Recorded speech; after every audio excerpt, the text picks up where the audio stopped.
The Texas sun beat down mercilessly on the dry earth, turning everything it touched into shades of brown and gold. In the middle of this vast emptiness stood a small ranch, barely more than a wooden cabin, a barn that had seen better days, and a few weathered fences that seemed to struggle against the constant wind. This was home to Samuel Garrett, a man who had chosen solitude over society. Samuel wasn't always alone. 3 years ago he had a wife, a woman whose laughter could brighten even the darkest winter day. But fever took her one cruel autumn, leaving Samuel with nothing but memories and a ranch that felt too big for one person. He was 32 years old but looked older, the kind of aging that comes from grief rather than time. Every morning followed the same pattern. Samuel would wake before dawn, make himself simple coffee over the fire, and head out to check on his cattle. He didn't have many, maybe 40 head at most, but they were healthy and strong. The work kept his hands busy, and busy hands meant less time to think about what he'd lost. The other ranchers in the area thought he was crazy. His ranch sat right on the edge of Comanche territory, in a place where most white settlers feared to tread. The nearest town was a full day's ride away, and his closest neighbor, Old Patterson, lived 15 miles to the east. People whispered that Samuel had a death wish, that he was too stubborn or too foolish to move somewhere safer. But Samuel saw things differently. He'd been raised to respect the land and those who lived on it first. His father had been a fair man who taught him that the world was big enough for everyone if people just showed each other basic decency. When Samuel first settled here in 1864, he'd made it a point to leave gifts at the territorial boundary: dried meat, tobacco, simple tools. He never expected anything in return, but he wanted to show respect. The Comanche noticed. They didn't bother him much. Occasionally, he'd see riders in the distance watching from the hills. He'd wave, they'd watch a bit longer, then disappear like ghosts. There was an understanding between them, unspoken but real. He didn't push into their hunting grounds, and they let him be. Life was simple but hard. Samuel raised cattle, grew what vegetables he could in the stubborn soil, and hunted for meat when supplies ran low. He'd ride into town once a month for flour, salt, and other necessities. The shopkeeper would always ask the same question: "When are you moving closer to civilization, Sam?" And Samuel would give the same answer: "When the land tells me to leave." The truth was, Samuel found peace here that he couldn't find anywhere else. In town, people looked at him with pity. "Poor Samuel," they'd say. "Lost his wife so young. Out here, nobody pitied him. The land didn't care about his loss. The cattle needed feeding whether he was sad or not. The fences needed mending regardless of his mood." There was something honest about that, something clean. His cabin was small but well kept. One room served as everything: kitchen, bedroom, living space. His wife's few belongings still sat on a shelf: her hairbrush, a small mirror, a book of poems she loved to read. He couldn't bring himself to put them away. Some nights, when the loneliness felt like a physical weight on his chest, he'd take down the book and read her favorite verses out loud, just to hear words in the empty room. The ranch itself wasn't much to look at, but Samuel took pride in it. He'd built most of it with his own hands: every fence post, every board in the barn. The work had been backbreaking, especially doing it mostly alone, but it was his. In a world that felt increasingly chaotic, with the country still healing from the war that had ended just 2 years prior, this little patch of land represented something solid. Samuel had fought in that war, on the Union side, and he'd seen enough death to last several lifetimes. That's partly why he chose this isolated spot. After seeing what men could do to each other over politics and pride, he wanted to be far away from all of it. He wanted simplicity. Wake up, work, sleep, repeat. No grand ambitions, no complicated relationships, just a man and his land. The Comanche territory nearby was actually part of the appeal. Samuel had served alongside some native scouts during the war, and he'd learned they were just people trying to protect their way of life. He didn't agree with all the violence on either side, but he understood it. When you're fighting for survival, for your home, for your family, you do what you must. Spring of 1867 arrived with unpredictable weather. Some days were beautiful, with wildflowers covering the plains in purple and yellow. Other days brought storms that seemed to come from nowhere, fierce and angry. Samuel had learned to read the sky, to know when to get the cattle to shelter and secure anything that might blow away. He'd grown comfortable with the routine. Too comfortable, perhaps. Life had settled into a predictable rhythm, and Samuel had started to believe that's all it would ever be. Just him, his cattle, and the endless Texas sky. He didn't expect anything to change. He certainly didn't expect that within days his quiet life would be turned completely upside down. Looking back later, he'd realized that this peaceful time was preparing him for what was coming. All those days of solitude had taught him to trust his instincts, to make quick decisions without second-guessing himself. The respect he'd shown to the Comanche over the years, those small gestures that seemed meaningless at the time, were building something he couldn't see yet. But on this particular April evening, as he sat on his porch watching the sunset paint the sky in shades of orange and red, Samuel had no idea that tomorrow would change everything. He had no idea that a decision he'd make in the morning would either be the bravest or the most foolish thing he'd ever done. He just watched the sun go down, drank his coffee, and felt grateful for another quiet day. The wind picked up as darkness fell, carrying with it the smell of rain. Storm coming, Samuel thought. Better check the animals one more time before bed. He stood up, stretched his tired muscles, and walked toward the barn, completely unaware that this storm would bring him much more than just rain and wind. Tomorrow, everything would change. The storm hit around midnight with a fury that Samuel hadn't seen in years. Thunder crashed so loud it felt like the sky was splitting open, and lightning turned night into day every few seconds. Rain came down in sheets so thick he could barely see his hand in front of his face.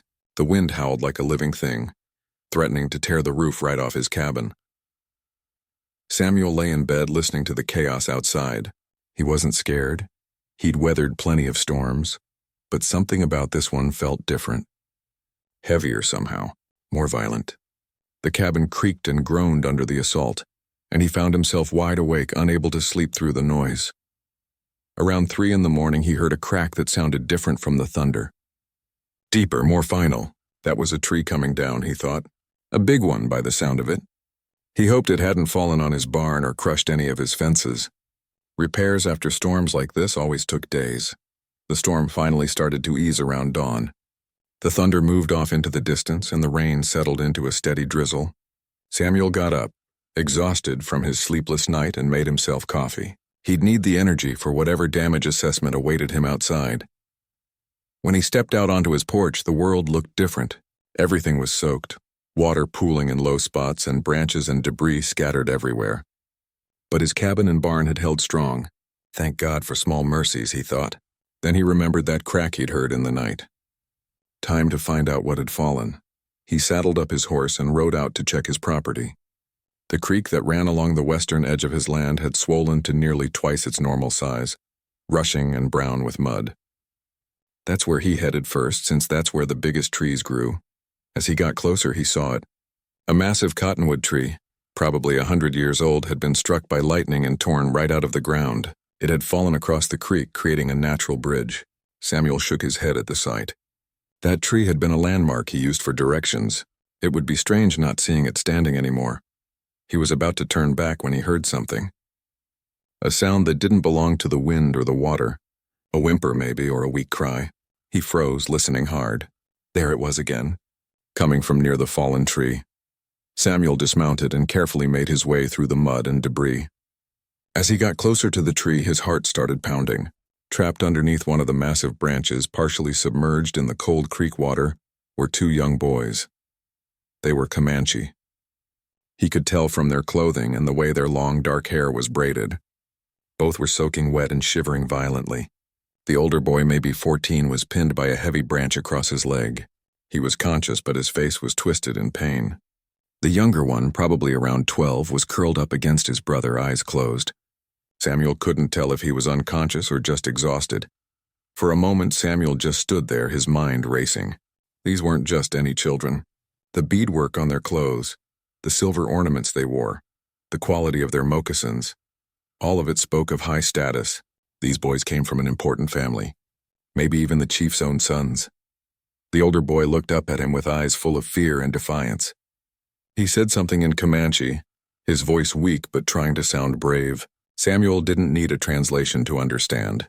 The boy was trying to protect his younger brother, even trapped and injured as he was.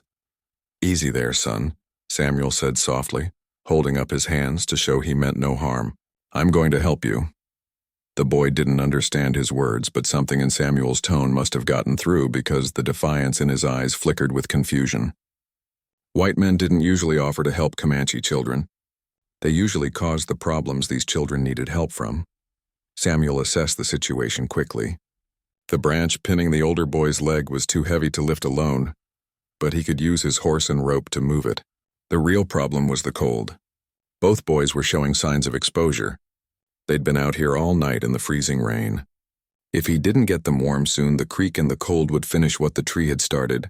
He worked fast. First, he waded into the creek and checked the younger boy. Still breathing, thank God, but barely responsive. Hypothermia for sure. He gently lifted the small body out of the water and carried him to dry ground, wrapping him in his own coat. Then he went back for the older boy. This would be trickier. He tied his rope around the branch and looped it around his horse's saddle. Steady now, he told the animal, and slowly backed the horse up. The branch shifted and the boy cried out in pain. Samuel's heart clenched, but he kept going. With a final heave, the branch rolled away. The older boy's leg was badly broken. Samuel could see the odd angle of it even through the boy's buckskin leggings.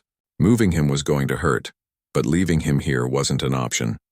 "This is going to be rough, son," Samuel said quietly, "but we've got to get you out of this water."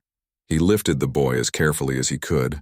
The kid bit his lip so hard it bled, but he didn't scream. Tough as nails, Samuel thought with respect.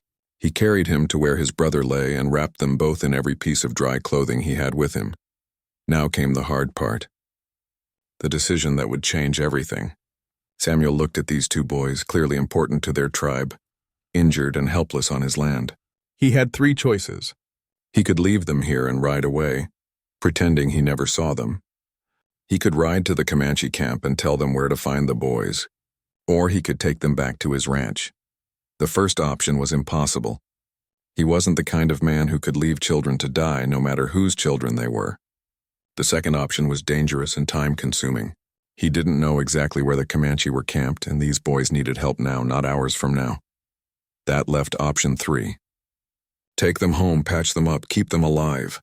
But that option came with its own dangers. What if the Comanche thought he'd kidnapped them? What if they came looking and found their chief's sons, if that's who they were, in a white man's cabin? Would they believe he was helping, or would they see him as a threat? Samuel looked down at the two shivering boys. The younger one's lips were turning blue. The older one was trying so hard to stay conscious, to be brave, but Samuel could see him fading. These children would die without immediate help. The decision wasn't really a decision at all. "All right then," he said out loud, more to steady himself than anything else. "Let's get you boys home." He fashioned a travois from branches and his blanket, something he could drag behind his horse. He placed both boys on it as gently as possible, then mounted up and started the slow journey back to his ranch. Every bump made the older boy groan, and Samuel's heart ached for him, but stopping wouldn't help anyone. As his cabin came into view, Samuel realized he'd just crossed a line he couldn't uncross. Whatever happened next, his quiet, solitary life was over. He'd either saved 2 lives today, or he'd just made the biggest mistake of his own. Samuel carried the younger boy into his cabin first, laying him near the fireplace that he quickly stoked back to life. The child was unconscious, his small body cold as ice. Samuel had seen hypothermia before during the war, and he knew time was critical. He stripped off the boy's wet clothing and wrapped him in every dry blanket he owned, rubbing his arms and legs to encourage circulation.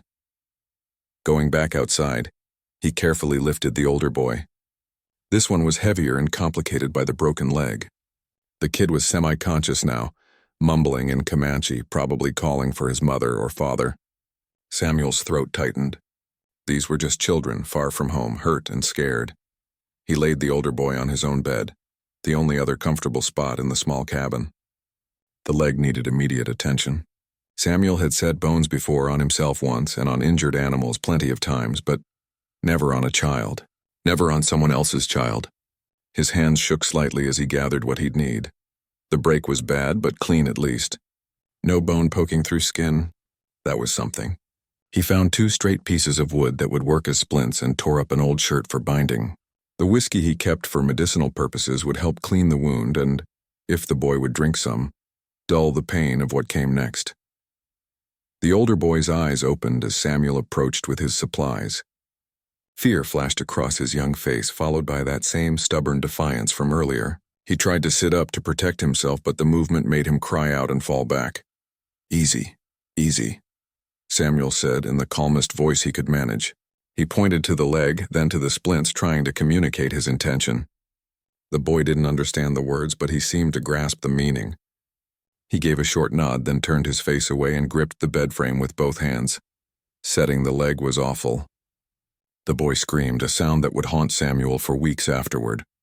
But once it was done, once the splints were tied and the leg was straight, the kid's breathing started to even out.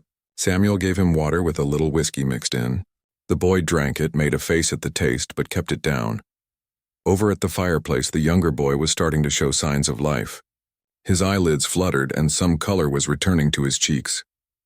Samuel checked on him every few minutes while tending to his brother, relieved to see improvement. This little one would be okay, though he'd need to be kept warm and fed. That first night was the longest of Samuel's life. He couldn't sleep, couldn't let himself relax.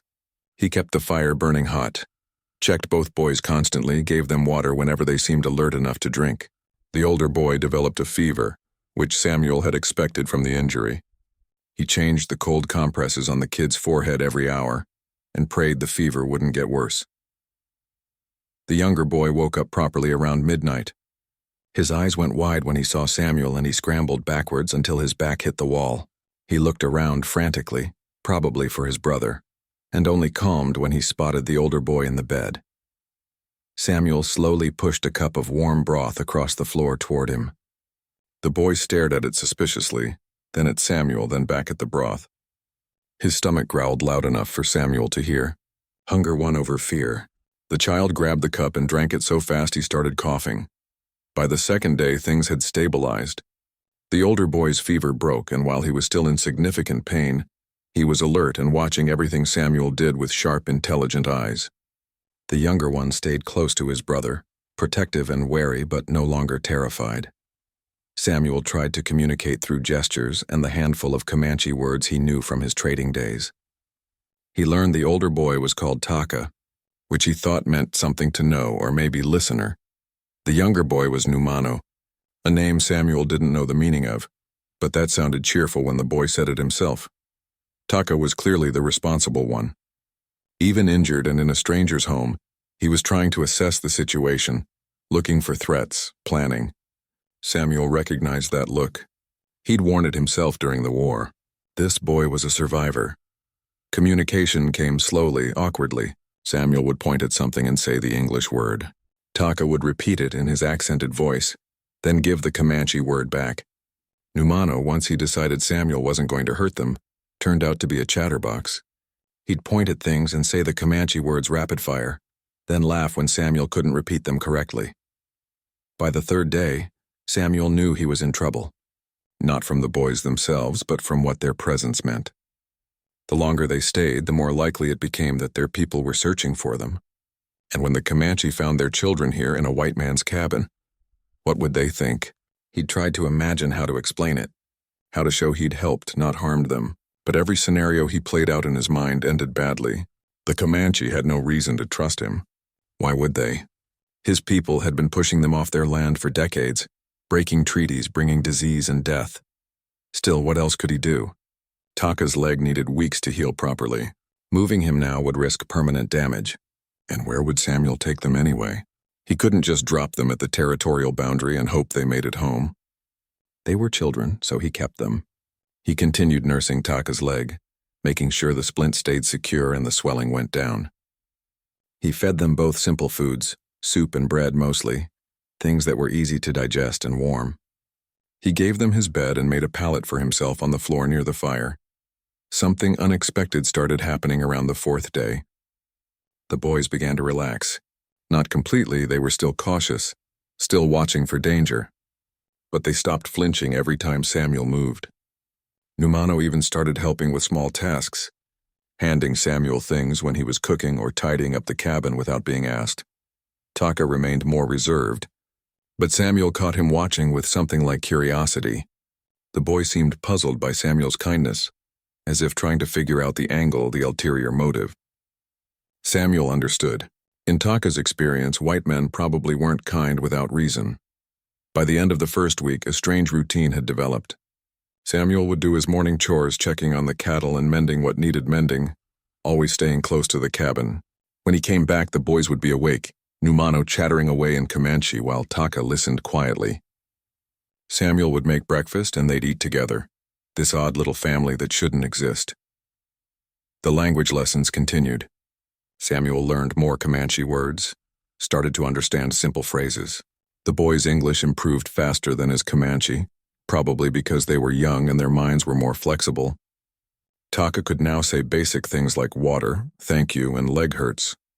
Numano could string together short sentences, usually about being hungry or asking what things were. Samuel showed them how to care for the ranch. Numano loved the chickens and took over feeding them. Taka, stuck in bed, would give his brother instructions in Comanche, directing him like a little general. Samuel smiled watching them, reminded of the bond between brothers. But underneath the domestic peace, Samuel's worry grew. 10 days now. Surely the boys had been missed. Surely search parties were looking. Every time he heard something outside, every time his horse whinnied unexpectedly, his heart would jump. Was this it? Was this when the Comanche came? He thought about his choices constantly. Should he try to return them now before warriors came looking? But Taka still couldn't walk. Should he have left them at the creek that morning? But they would have died. Should he have never settled here at all? But this was his home. There were no good answers. He'd made his choice that storm-soaked morning, and now he had to live with whatever came next. All he could do was continue caring for these boys and hope that when their people came, they'd see what he'd done rather than what they feared he'd done. On the 13th morning, Samuel woke with a feeling he couldn't name. Something felt different. Wrong maybe, or just important. He got up quietly, not wanting to wake the boys, and went to make coffee. As he reached for the pot, he glanced out the window. His blood turned to ice. The sun was just starting to rise, painting the sky pink and orange. And in that early light he could see them. Horses, dozens of them. No more than dozens. They formed a circle around his ranch, perfectly spaced, perfectly still, and on each horse sat a Comanche warrior, weapons ready, waiting for something, waiting for him. The moment of reckoning had arrived. The days that followed the storm settled into a rhythm that Samuel never expected. What started as a desperate rescue was slowly transforming into something else entirely, something that felt almost like family, though Samuel was careful not to let himself think that way too much. These boys weren't his. They belonged to another world, one that would come calling eventually. Taka's leg was healing well, which relieved Samuel more than he could say. Each morning, he'd carefully unwrap the splint to check for infection or swelling. The boy would watch him work with those serious dark eyes, never complaining even when Samuel knew it had to hurt. There was a quiet strength in Taka that reminded Samuel of soldiers he'd known, men who'd learned early that showing pain was a luxury they couldn't afford. The younger boy, Numano, was a completely different story. Where his brother was reserved and watchful, Numano was all energy and curiosity. Once he'd decided Samuel wasn't a threat, the child had appointed himself as the rancher's shadow.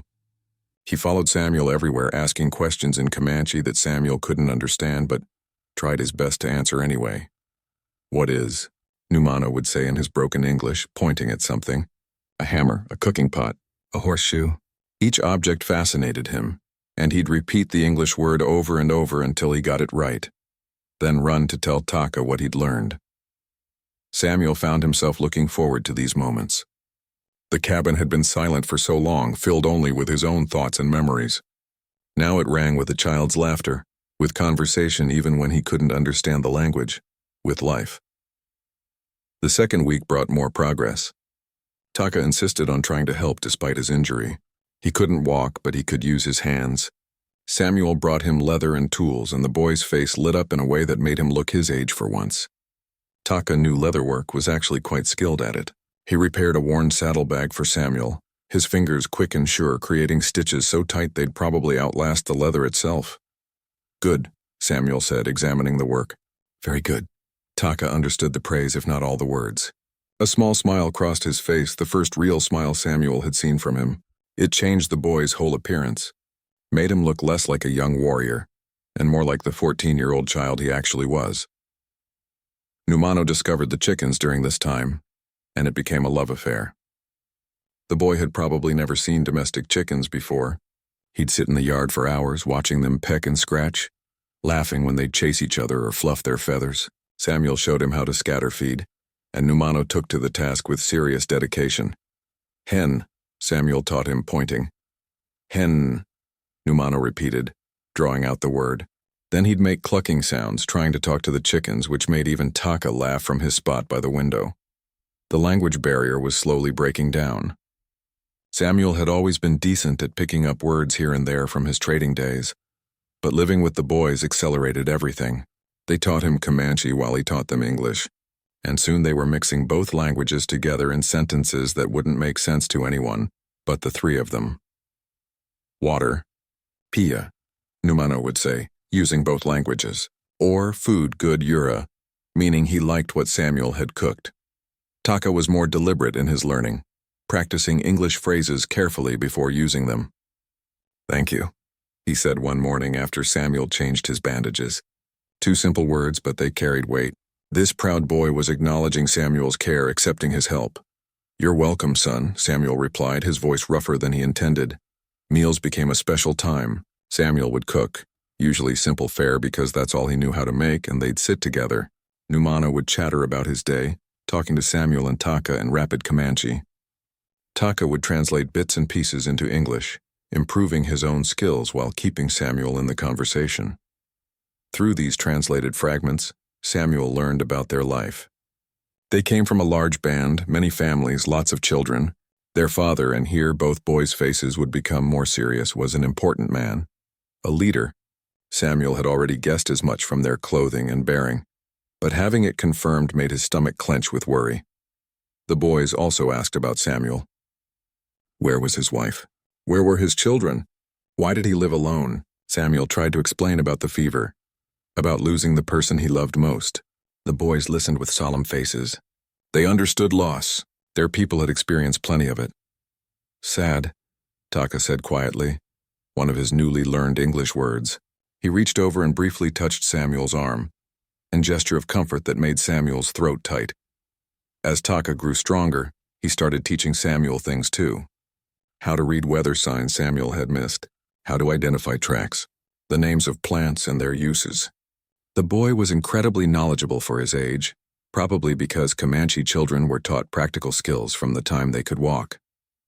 One afternoon, Samuel was struggling to fix a broken harness. The leather had split in an odd way, and he couldn't figure out how to repair it properly. Taka watched for a while, then gestured for Samuel to bring it to him. Despite his limited mobility, the boy had the harness repaired in under an hour, creating a solution Samuel never would have thought of. How'd you learn that? Samuel asked, amazed. Taka understood the question, if not every word. Father, he said simply. Their father had taught them. Samuel wondered what kind of man he was, this Comanche chief. He raised his sons well, taught them skills and strength and honor. Numano, meanwhile, was teaching Samuel in his own way. The boy had an incredible gift for finding joy in small things. A butterfly landing nearby would delight him. A particularly good egg from the chickens would make him run to show everyone. His enthusiasm was contagious, and Samuel found himself seeing his ranch through new eyes. The animals responded to Numano's gentle nature. The chickens would eat from his hand. Samuel's old dog, who usually kept to himself, started following the boy around. Even the horses seemed calmer when Numano was nearby, talking to them in soft Comanche while stroking their noses. By the 3rd week, Taka could stand with support, though walking was still impossible. Samuel carved him a crutch from a sturdy branch, and the boy practiced using it inside the cabin, determined to regain his mobility. His face would set in concentration, sweat beading on his forehead from the effort, but he never gave up. Strong, Samuel encouraged him. You're doing strong. Taka nodded, understanding the compliment. Strong, he repeated, testing the English word. They developed small traditions. Every evening, as the sun set, they'd sit on the porch together. Samuel would smoke his pipe, Taka would work on some piece of leather or beading, and Numano would play with whatever had caught his interest that day. They didn't always talk. Sometimes they just existed together, comfortable in the silence. Those moments of peace scared Samuel more than the hard times. He was getting attached to these boys. He cared what happened to them. He worried about Taka's leg healing right, worried about Numano catching cold, worried about their futures. And that was dangerous because they weren't his to worry about. They belonged to another family, another world. A father was missing his sons. A mother was probably sick with fear. Somewhere out there, people were searching, grieving, desperate for news. And every day the boys stayed here, that grief deepened. But what choice did he have? Send them away before Taka could walk? That would be cruel and possibly deadly. Keep them until the leg fully healed? That could take months. There was no good option, just like there'd been no good option that morning at the creek. So Samuel did the only thing he could. He took care of them day by day and tried not to think too hard about what came next. He taught them English and learned Comanche. He made sure they were fed and warm and healing. He let Numano play with the chickens and helped Taka practice walking. He pretended for just a little while that this could last. The boys seemed to understand in their own way that this situation was temporary. Occasionally, Samuel would catch Taka staring off toward the horizon, his expression longing. The boy missed his family, his people, his home. Numano sometimes had nightmares and would wake crying for his mother, and Taka would comfort him in whispered Comanche while Samuel pretended not to hear. They were healing physically, but Samuel wondered about the other kinds of healing. What would it do to these boys, this time in a strange place with a strange man? Would they remember it fondly? Or would it become something confusing and complicated when they returned to their people? He hoped they'd remember the good parts. The meals shared, the lessons taught, the quiet evenings on the porch. He hoped they'd know he'd done his best by them, that he'd seen them not as Comanche or enemies or even strangers, but as children who needed help. On the morning of that 13th day, before he saw the warriors surrounding his ranch, Samuel watched the boys sleeping. Taka was curled up in bed, his splinted leg carefully positioned. Numano was wrapped in blankets by the fire, one hand clutching the edge of Samuel's coat like a security blanket. His heart ached looking at them. In another life, in another world, he might have been a father to boys like these, but that wasn't the reality they lived in. Their time together was borrowed, and somewhere in his bones, Samuel stood frozen at his window, the coffee pot forgotten in his hand. The rising sun revealed what the darkness had hidden, and the sight made his blood run cold. Warriors, everywhere. They sat motionless on their horses, forming a perfect circle around his ranch. He started counting but gave up after 50. There had to be over 100 of them. They weren't moving, weren't attacking, just watching, waiting. The discipline it took to keep that many warriors completely still was impressive and terrifying in equal measure. This wasn't a raiding party. This was something organized, purposeful. His first instinct was to grab his rifle. His hand actually moved toward it before his brain caught up. What good would one rifle do against 100 warriors? He'd get maybe 2 shots off before they filled him with arrows. And more importantly, the boys were in his cabin. If shooting started, Taka and Numano could be caught in the middle. Behind him, he heard stirring. Numano was waking up. The boy yawned, stretched, then froze. Even from inside the cabin, something felt different. Wrong. He looked at Samuel with wide, questioning eyes. Samuel's mind raced. Should he wake Taka? Should he hide the boys? No, that would look like he had something to hide, like he was guilty of something. Should he go out there alone? Should he bring the boys with him? Every option seemed equally likely to get him killed. His horses were nervous. He could hear them moving restlessly in the barn, picking up on the tension in the air. Animals knew when predators were near, and right now, his small ranch was surrounded by the most skilled warriors on the plains. Taka woke next, more alert than his younger brother despite having been in deeper sleep. His eyes went immediately to Samuel's face, reading the tension there. What? He asked in English, then repeated in Comanche. Samuel couldn't find words. He just gestured toward the window. Taka struggled to his crutch and, despite the pain it caused him, managed to hobble over to look outside. His face, which Samuel had grown used to reading over the past 2 weeks, went through a series of rapid changes. Shock, recognition, fear, and then something else, something that looked almost like shame. Father, Taka whispered. He pointed to the warrior in the center of the circle, the one whose horse bore the finest decorations, who wore the most elaborate war bonnet. Even from this distance, Samuel could see the man radiated authority. This was the chief. The boy's father, Numano, scrambled to the window to look, and when he saw the warriors, his face lit up with joy. He started to rush toward the door, probably ready to run out and greet his father, but Taka grabbed him. The older brother spoke rapidly in Comanche, his tone urgent.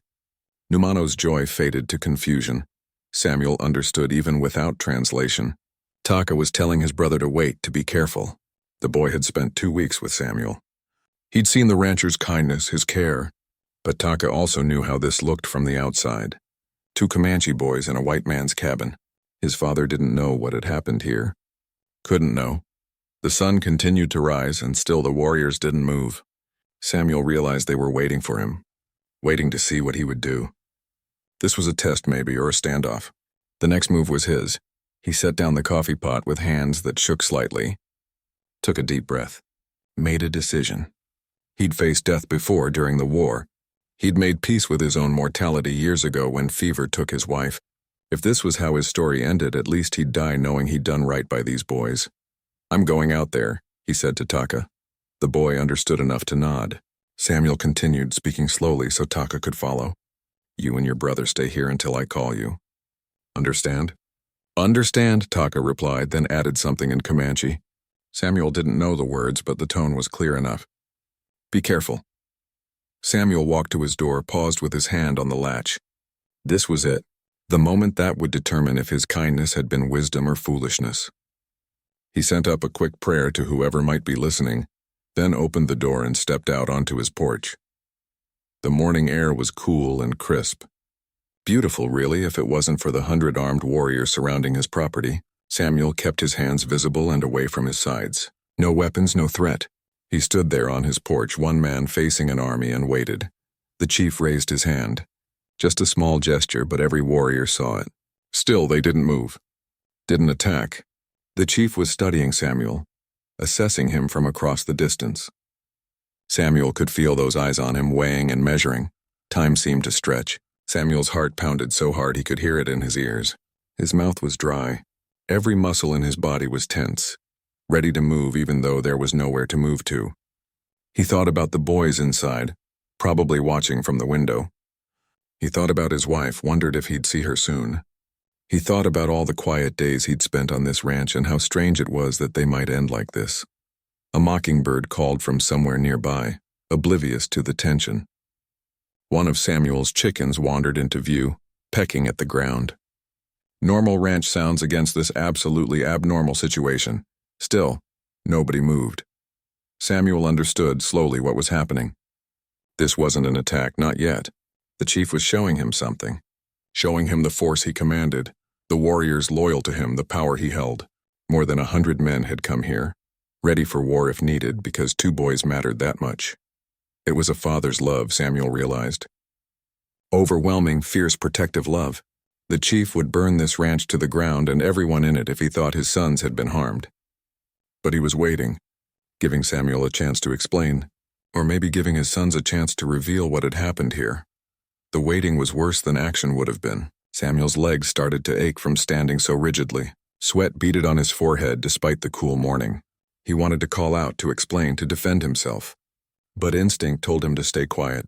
Let the chief make the first move. Inside the cabin, Samuel heard voices. Taka and Numano arguing about something in rapid Comanche. Then the door behind him opened.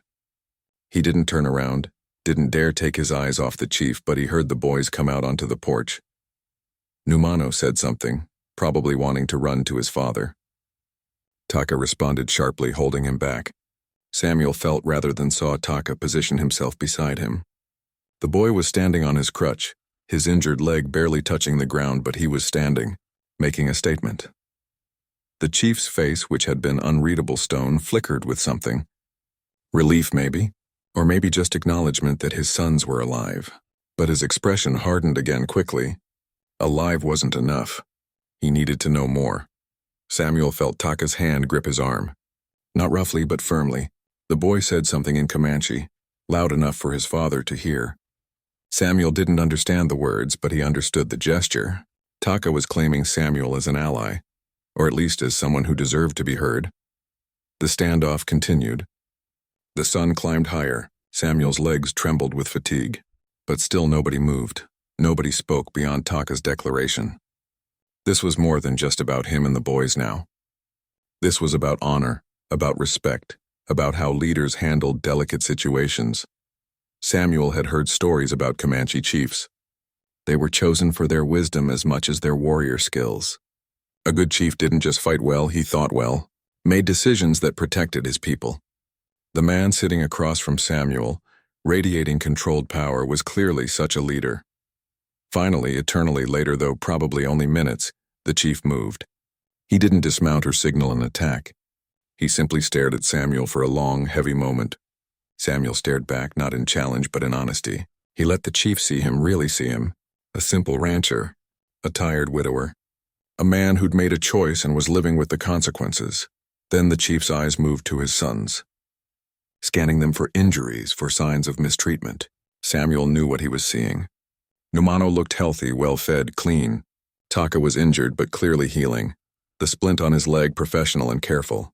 Both boys were wearing some of Samuel's old clothes mixed with their own, too small for him but fitted to them. Neither looked afraid of the white man standing between them. Something in the chief's face softened just for a moment. A crack in the stone. He'd found his sons. They were alive. Whatever came next, at least he had that. But Samuel wasn't naive enough to think this was over. Not by a long shot. The chief needed more than just the sight of his living sons. He needed to understand what had happened. He needed to judge whether Samuel had truly helped or had ulterior motives. He needed to decide if this white rancher was a friend or a threat. And Samuel had no way to explain any of it across the language barrier and the distance between them. All he could do was stand there, flanked by two Comanche boys facing down an army, and hope that somehow the truth was visible enough to save his life.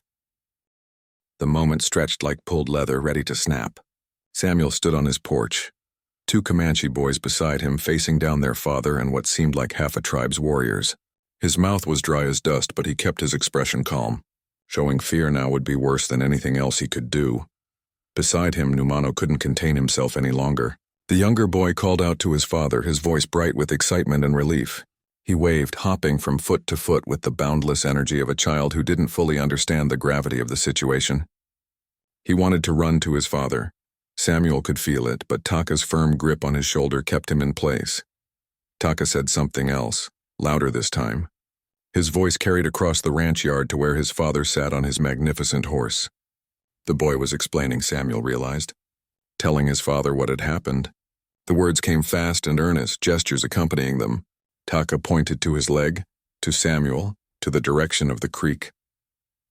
The chief listened without moving, his face giving away nothing. Samuel wished desperately that he could understand Comanche better. Was Taka defending him, explaining the rescue? Or was the boy simply recounting facts, leaving his father to make the judgment? When Taka finished speaking, silence fell again. The chief remained motionless for several heartbeats. Then, with deliberate slowness, he dismounted.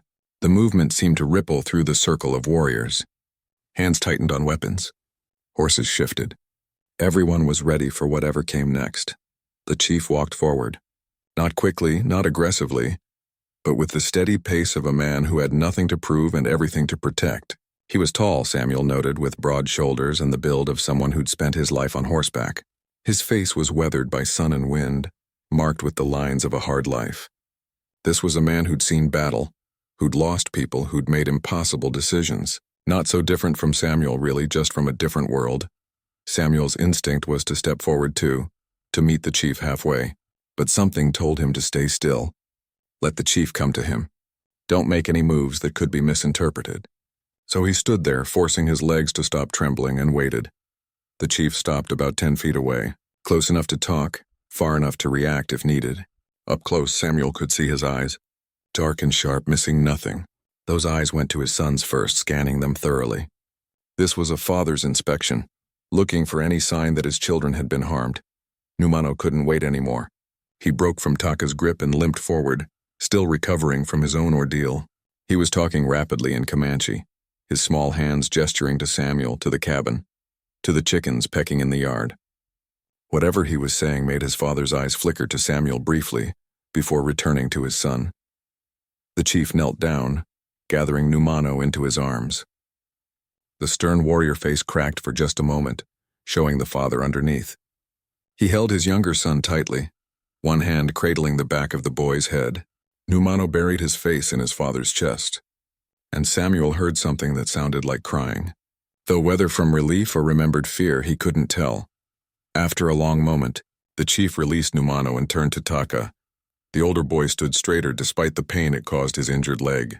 He was trying to be strong, to be worthy of his father's respect. The chief studied him, taking in the carefully splinted leg, the borrowed clothes, the crutch. Then he did something Samuel didn't expect. He smiled, small, brief, but genuine. Pride in his son's survival, perhaps, or appreciation for his strength. The chief spoke to Taka, a question from his tone. Taka responded at length, his voice steady despite his youth. Again, he gestured to Samuel, to his leg, explaining something. The chief listened intently, occasionally asking what sounded like clarifying questions. Then the chief's full attention turned to Samuel. The warrior's eyes locked onto the rancher's, and Samuel felt pinned in place by that gaze.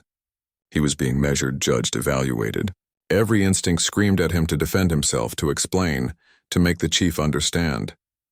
But words wouldn't help here. He didn't speak enough Comanche, and the chief likely spoke little to no English. So Samuel did the only thing he could. He stood there and let himself be seen. He didn't try to look brave or strong or righteous. He just was. A man who'd made a choice, who'd done what his conscience demanded, and who would face the consequences without flinching. The chief stepped closer. Samuel's heart hammered, but he didn't move back. The warrior stopped directly in front of him, close enough that Samuel could see old scars on his face, weathered proof of battles survived. They were nearly the same height, Samuel realized. Just two men trying to do right by the children in their care. The chief reached out. Samuel braced himself, unsure what was coming. Would this be a weapon drawn? A hand around his throat? Instead, the chief's hand went to Samuel's shoulder, resting there with firm weight. The grip was strong but not hostile. The chief was feeling for something. Testing for tension, maybe, or seeing if Samuel would flinch. Samuel held still, barely breathing. The chief's other hand came up, gripping his other shoulder. They stood like that, the warrior holding the rancher in place, eyes locked. Samuel could smell leather and smoke and horse on the man, could see the intelligence and pain and responsibility in those dark eyes. The chief spoke. Samuel didn't understand the words, but he understood the tone. This was a question, maybe the most important question. Why did you help my sons? Why did you take them in? Why should I trust you? Samuel wished he had the language to answer properly. Instead, he simply said they needed help. They were hurt. I couldn't leave them. The words were in English, meaningless to the chief, but perhaps the tone carried what the words couldn't. Behind the chief, Taka translated. His young voice carried the meaning across the language gap. The chief's eyes never left Samuel's face, even as he listened to his son's translation. Something passed between them in that moment. Recognition, maybe. The chief saw something in Samuel that satisfied whatever test this was. Maybe he saw honesty.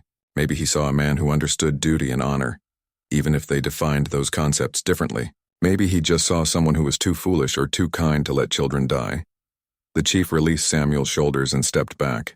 He turned to look at his sons, both standing there watching this strange moment between their father and the white man who'd cared for them. The chief called out something, and Numano immediately came to stand beside him. Taka hobbled over on his crutch, moving slowly but determinedly.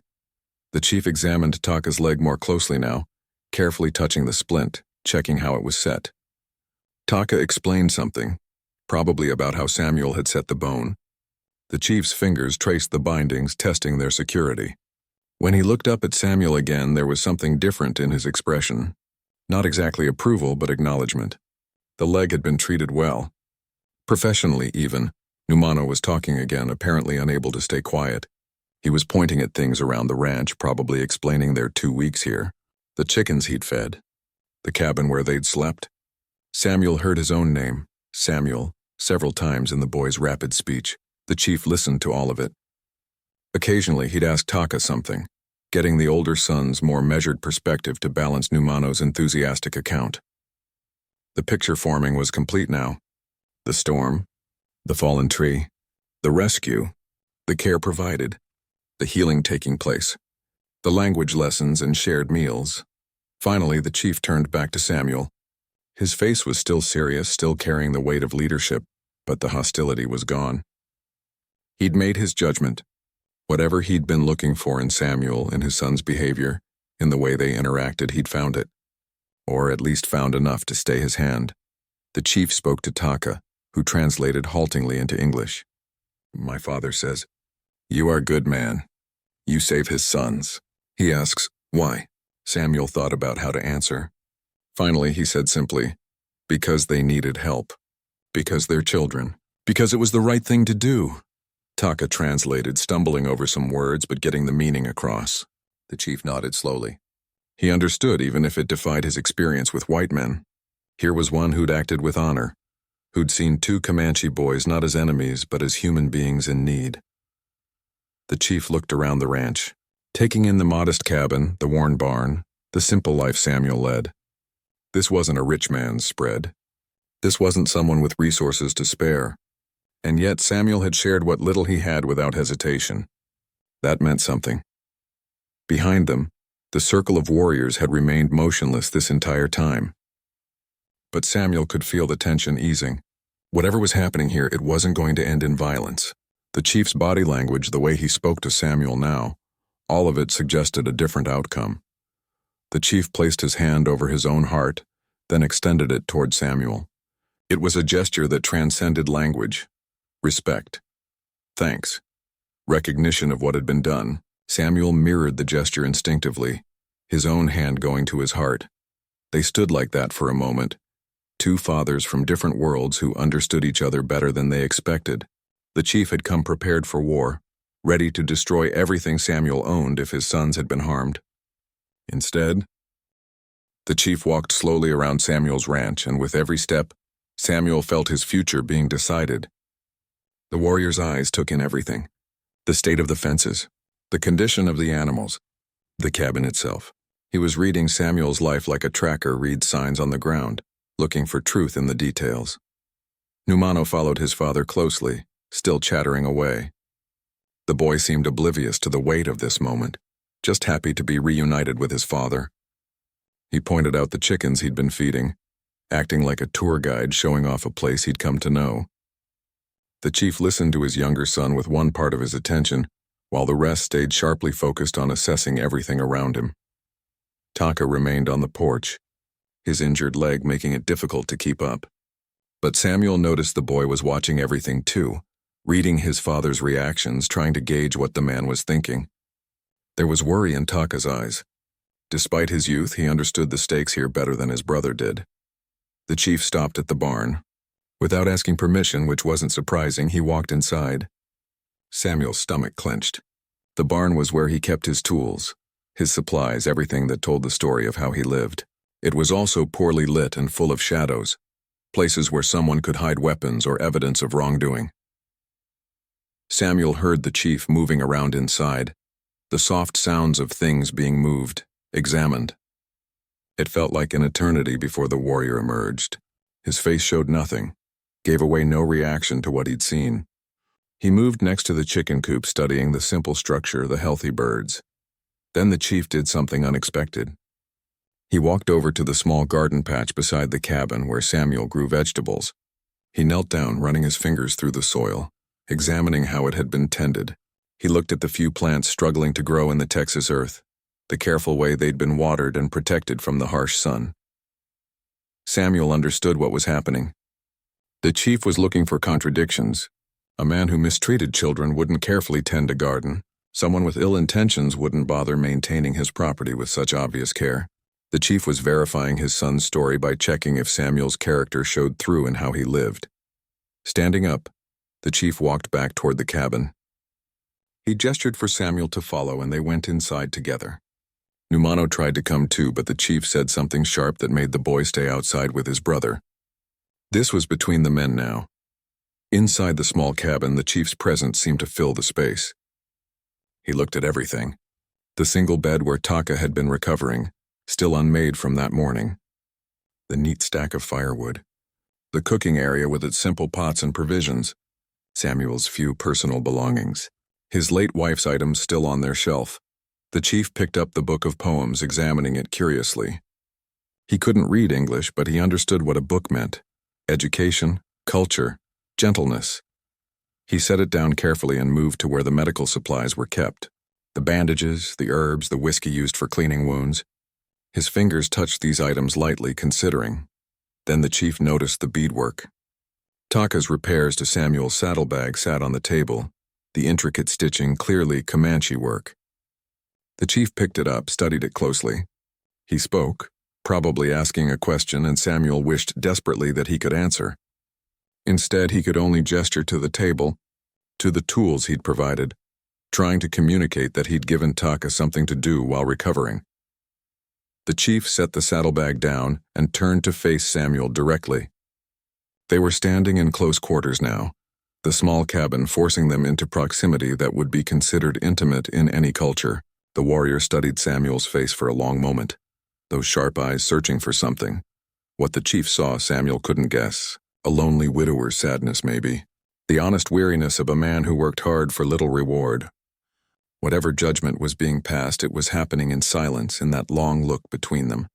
Finally, the chief reached to his belt. Samuel's breath caught. This was it. The moment. The chief's hand went to a knife, and for a heartbeat Samuel thought this was the end. But the warrior wasn't drawing it for violence. He was removing it from his belt entirely, sheath and all. The knife was beautiful. The handle was wrapped in leather with intricate beadwork, and the sheath was decorated with symbols Samuel didn't understand but could appreciate as art. This wasn't a common weapon. This was something special, something meaningful. The chief held it out to Samuel, speaking words in Comanche that carried a formal tone. Samuel didn't understand the language, but he understood the gesture. This was a gift. Maybe more than a gift. A token of something. Respect. Gratitude. A bond being acknowledged. Samuel's hands trembled slightly as he accepted the knife. The weight of it felt like more than just steel and leather. It felt like responsibility. Like a promise. Like being seen and judged worthy. He looked up at the chief, trying to convey his own gratitude without adequate words. "Thank you," Samuel said, knowing the English words meant nothing but hoping the tone carried across. "I'll treasure it. I'll honor it." The chief seemed to understand, if not the words, then the sincerity behind them. He placed his hand on Samuel's shoulder again, that same firm grip from before. But this time there was no testing in it. This was acknowledgement, acceptance. Samuel was being welcomed into something, though what exactly he wasn't entirely sure. They walked back outside together. The sun was fully up now, the morning well advanced. The circle of warriors still waited with incredible patience, but their posture had changed. The hostile readiness was gone, replaced with something more relaxed. They'd been watching their chief, reading his body language, understanding that this situation had resolved peacefully. The chief called out something to his warriors. His voice carried across the ranch yard, strong and clear. And as one, every single warrior raised their lance skyward. The movement was synchronized, practiced, ceremonial. More than 100 lances pointing to the sky, glinting in the morning sun. Samuel felt his throat tighten with emotion he couldn't quite name. This was a salute, a show of respect not just from the chief but from all his warriors. They were acknowledging what he'd done for the chief's sons. They were accepting him in their way as someone worthy of honor. Numano was jumping up and down, excited by the spectacle. Even Taka, usually so serious, had a smile on his face. This was good, the boy knew. This was the best outcome they could have hoped for. But the moment had a bittersweet edge to it. Because Samuel understood what came next. The boys would be leaving. They'd go back to their people, to their real life, and Samuel would return to his solitary existence. The cabin would be quiet again. The chickens would only have him to feed them. The evenings on the porch would be lonely once more. The chief spoke to his sons, and they responded with the quick obedience of children who knew their father's word was final. Numano ran into the cabin to gather the few things that were his. Taka looked at Samuel with an expression that seemed far too old for his 14 years. "Thank you," Taka said in careful English. Then he added something in Comanche, speaking from his heart in his own language. Samuel didn't need translation. He heard the gratitude, the respect, the genuine affection that had developed over their 2 weeks together. "You're welcome, son," Samuel replied. "You take care of that leg. Keep the splint on like I showed you. Don't push too hard too fast." Taka nodded seriously, committing the instructions to memory. Then the boy did something that surprised Samuel. He stepped forward despite the pain it caused and embraced him. It was quick, awkward with the crutch in the way, but genuine. When Taka pulled back, his eyes were suspiciously bright. Numano came running out with a small bundle, but when he saw Samuel, he dropped it and threw himself at the rancher. The boy hugged him fiercely, chattering something in Comanche that sounded like thank you mixed with goodbye mixed with promises to remember. Samuel hugged him back, this child who'd brought laughter back into his home. "You be good," Samuel told him. "Listen to your father and your brother. And maybe, when you're thinking about it, remember the chickens." Numano laughed through what might have been tears. He picked up his bundle and went to his father's side, though he kept looking back at Samuel. The chief prepared to mount his horse, then paused. He walked back to Samuel one final time, close enough to speak quietly, though Samuel still wouldn't understand the words. The chief spoke for several moments, his tone serious. His eyes locked on Samuel's. When he finished, he waited, as if expecting Samuel to understand somehow. Taka, from where he was being helped onto a horse by another warrior, called out a translation. "My father says, you are friend to the people. You showed honor when you could have shown hate. You cared for his sons like they were your own," he says. "You will not be forgotten. Your land will not be touched. You have his protection." Samuel felt the weight of those words settle onto him. Protection. From a Comanche chief. That meant something significant, something that would change his life on this frontier. But more than that, it meant he'd been truly seen. His actions had been witnessed and judged worthy. "Tell your father," Samuel said to Taka, "that his sons are good boys, strong and brave." The dust from 100 horses had barely settled before Samuel felt the full weight of solitude crash back down on him. He stood in his ranch yard, the ornate knife still in his hands, watching the horizon where the Comanche had disappeared. The morning sun climbed higher, turning the sky from pink to blue, and everything felt both completely normal and entirely changed. He walked slowly back to his cabin. The door stood open just as the boys had left it in their hurry to gather their things. Inside, the space felt cavernous. How had 3 people ever fit in here? Now it seemed enormous and hollow. The bed where Taka had recovered sat empty, blankets still rumpled. The spot by the fireplace where Numano had slept every night was just bare floor now. The small touches they'd added. A carved stick Numano had been playing with. A piece of leather Taka had been working on. All of it gone. Taken back to their real life, their real home, Samuel sat down heavily at his table. He placed the knife in front of him, studying it in the better light. The beadwork was extraordinary, each tiny bead placed with precision to create patterns that told a story he couldn't read. The leather wrapping the handle was soft from use, shaped by someone's grip over many years. This had been the chief's personal weapon, Samuel realized. Not some ceremonial piece kept for gifts, but something used, valued, trusted. The significance of that gift hit him fully. A warrior's knife was an extension of himself. To give it away was to give a piece of his own honor, his own trust. The chief had looked at Samuel and deemed him worthy of that. A white rancher who'd simply done what seemed right had earned the respect of a Comanche leader. Samuel ran his thumb along the sheath, feeling the intricate beadwork. What would he tell people if they asked about it? The truth seemed too strange, too unlikely. The lonely rancher who rescued 2 boys and lived to tell about it, who formed a bond with children across a cultural divide, who faced down over 100 warriors and received honor instead of arrows. The days that followed were harder than Samuel expected. He'd thought he'd adjusted to loneliness, that he'd made peace with his solitary life. But having the boys here had reminded him of what he was missing. The cabin felt suffocatingly quiet. Meals were simple and joyless without Numano's chatter, or Taka's thoughtful observations. Evening on the porch was just Samuel and his pipe and too many thoughts. He threw himself into work, trying to exhaust himself enough that he wouldn't notice the silence. Fences that didn't really need mending got mended. The barn got organized and reorganized. He rode his property more than necessary, checking on cattle that were perfectly fine. About a week after the boys left, Samuel noticed something odd. Fresh tracks near his fence line, unshod hooves suggesting Indian ponies. His first reaction was alarm, but then he saw what had been left. A bundle wrapped in hide, placed carefully where he'd be sure to find it. Inside were 2 beautifully tanned deer hides and a small pouch of pemmican, the preserved meat that could last months. There was no note, no message, but Samuel didn't need one. This was a gift. From the Comanche. Maybe from the chief himself, or maybe from someone in the tribe who'd heard what happened. Either way, it was acknowledgement, recognition. proof that he hadn't imagined that dawn 2 weeks ago. More gifts appeared over the following weeks. Always left at the fence line, always when Samuel wasn't watching. A bundle of herbs good for medicine. Fresh game already cleaned and prepared. Once a beautiful woven blanket that Samuel knew had taken someone weeks to make. Each gift spoke the same message. You are remembered, you are valued, you are protected. Samuel started leaving his own gifts in return. Tobacco, which he knew the Comanche valued. Salt, a precious commodity on the plains. Simple tools that might be useful. He never saw who took them, but they were always gone by the next day.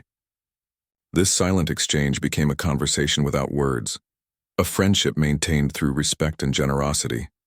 His life settled into a new rhythm. The loneliness was still there, but it felt different now. Less hopeless somehow. He'd proven to himself that he could still connect with people, still matter to someone. The boys had needed him, and he'd risen to the occasion. That knowledge changed something fundamental inside him. The other ranchers noticed the change too, though they understood it differently. Old Patterson rode over one day, curious about Samuel's continued survival. Heard tell the Comanche have been active in these parts, Patterson said carefully. Yet here you are untouched. That's mighty interesting. Samuel just shrugged. Maybe they've got bigger concerns than one small ranch. Maybe, Patterson said, not believing it for a second. His eyes had caught sight of the knife Samuel wore now, the distinctive beadwork impossible to miss.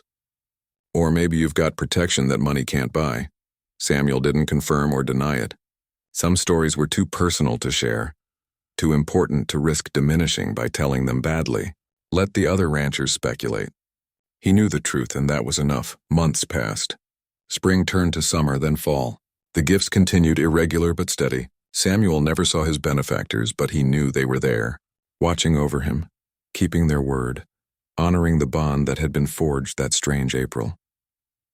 Then one winter evening, as Samuel sat by his fire-mending harness, he heard horses outside. His hand went instinctively to the knife at his belt, but he forced himself to stay calm. Walking to the door, he opened it to find 3 Comanche warriors sitting mounted in his yard. The sunset behind them painted everything in shades of orange and purple. Samuel's heart raced, but he kept his face neutral. He raised one hand in greeting, mimicking gestures he'd seen the chief use. The warriors didn't move for a moment, just studied him. Then one of them, a younger man with a distinctive scar on his cheek, held up a bundle. The warrior dismounted and approached slowly. Samuel held his ground, letting the man come to him. Up close, he could see this warrior was maybe mid-20s, battle-hardened but not old. The warrior extended the bundle, speaking in Comanche. Samuel accepted it, feeling the weight of something substantial.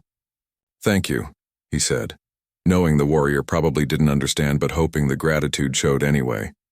The warrior nodded once, then did something unexpected. He touched his chest, then pointed at Samuel, then gestured toward the horizon where the Comanche territories lay. The meaning was clear. You are one of us, you are protected, we do not forget. Then the warrior remounted and all 3 rode away as silently as they'd come. Inside the bundle, Samuel found winter clothing. A warm buffalo robe, beautifully made, lined moccasins that would keep his feet warm in the coldest weather, and at the bottom a small carved figure, a horse rendered in wood with surprising detail. Children's work, Samuel thought. Maybe made by Taka or Numano, a way of remembering the man who'd helped them. He held the little carved horse up to the firelight, his throat tight with emotion. Somewhere out there, those boys were growing up. Taka's leg had hopefully healed straight and strong. Numano was probably still chattering away, maybe feeding chickens in their camp. They remembered him. After all this time, they still remembered. Winter came hard that year, the worst Samuel had seen in Texas. Snow piled high, and temperatures dropped so low that water froze solid in minutes. But Samuel stayed warm in his buffalo robe, his feet protected by the moccasins. And when supplies ran low, he'd find fresh game left near his fence line, appearing like magic after each storm. The protection extended beyond gifts. One spring, a group of rough-looking men rode onto his property, the kind of men who saw isolated ranches as easy targets. Samuel had been working in his barn when he heard them approach. His gut tightened with familiar fear as he walked out to meet them, but the men never got close. As they rode toward the cabin, 3 Comanche warriors materialized from seemingly nowhere, positioning themselves between the strangers and Samuel's home. The warriors said nothing, just sat on their horses with weapons visible and expressions that promised violence if necessary. The rough men took one look, exchanged glances, and turned their horses around. They rode off faster than they'd come, and Samuel never saw them again. The three warriors watched until the strangers were completely gone, then rode away themselves without acknowledging Samuel. But the message was clear. This ranch, this man was under protection. Anyone who threatened him would answer to the Comanche. Years passed, and Samuel's reputation grew in ways he never sought. He became known as the rancher with mysterious friends, the man who somehow lived peacefully on the edge of hostile territory. Other settlers asked him how he did it, what his secret was. He never really explained, just said that respect and kindness went a long way. Some believed him. Others thought he'd made some kind of deal, paid tribute, sold out his own kind. Let them think what they wanted, Samuel figured. He knew the truth. He'd saved 2 children because it was the right thing to do, and that simple act of decency had built a bridge between 2 worlds. He thought about the boys often, wondered what kind of men they were becoming. Taka would be in his 20s now, probably a warrior himself, maybe even a leader. Numano would be late teens, perhaps already married, starting his own family. Did they ever tell stories about the strange white rancher who'd taken them in? Did they remember the English words he'd taught them?